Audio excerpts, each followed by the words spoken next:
అందరికీ నమస్కారం. సాయి న్యూస్ కి స్వాగతం. ఇప్పుడే అందిన వార్త, జగన్ కి భారీ షాక్ ఇచ్చిన మంత్రి. వివరాలైతే వీడియోలో తెలుసుకుందాం. వీడియోని ఎక్కడ స్కిప్ చేయకుండా కంప్లీట్ గా చూడండి. అప్పుడే మీకు కంప్లీట్ ఇన్ఫర్మేషన్ అనేది తెలుస్తుంది.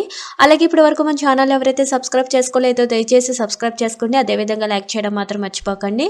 ఇంకా లేట్ చేయకుండా వివరాల్లోకి అయితే వెళ్ళిపోదాం. తాజాగా మరో మాజీ మంత్రి పార్టీని వీడారు.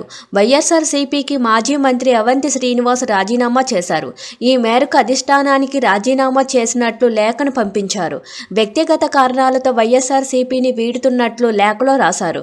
పార్టీ ప్రాథమిక సభ్యత్వానికి భీమిలి నియోజకవర్గ ఇన్ఛార్జ్ పదవి నుంచి తప్పుకుంటున్నానని లేఖలో రాశారు.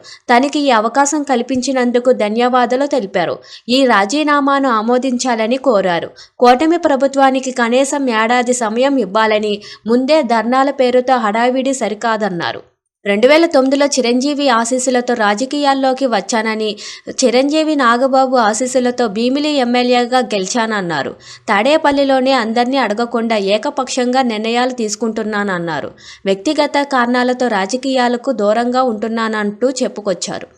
అవంతి శ్రీనివాస కొంతకాలంగా పార్టీ కార్యక్రమాలకు దూరంగా ఉంటున్నారు. బయట ఎక్కడా కనిపించడం లేదు. ఈ క్రమంలోనే ఆయన అనుచరులతో చర్చించి పార్టీకి గుడ్ బై చెప్పారు. అధినేత వైఎస్ జగన్ వ్యవహార శైలి, పార్టీ తీరు నచ్చక అవంతి రాజీనామాకు సిద్ధమైనట్లు తెలుస్తుంది. ఆంధ్రప్రదేశ్ ఎన్నికల ఫలితాల తర్వాత మాజీ మంత్రి అవంతి శ్రీనివాస్ ఎక్కడా పెద్దగా కనిపించలేదు. అవంతి టీడీపీలో చేరతారా, జనసేన పార్టీకి జై కొడతారా అన్నది చూడాలి.